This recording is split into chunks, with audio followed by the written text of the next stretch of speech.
meron kayong sidearms. Fight kayo to the last magazine sa M16.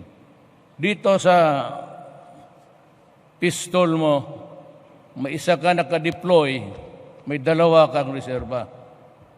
Yang isang magazine dyan, reserba mo yan.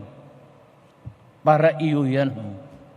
Kung maubos na yung dalawang magazine mo at palapit na itong mga abusayap na sabi ko,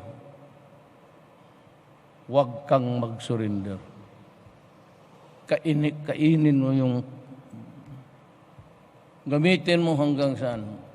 Pero pag sabi mong pahuli kayo, ayaw ko kayong makita na kinakarga ng eroplano dito walang ulo.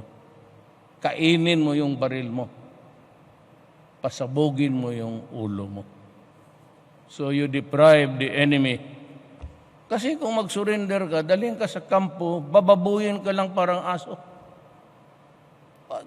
Kung anong gagawain sa iyo, pagpamasahe, tapos yung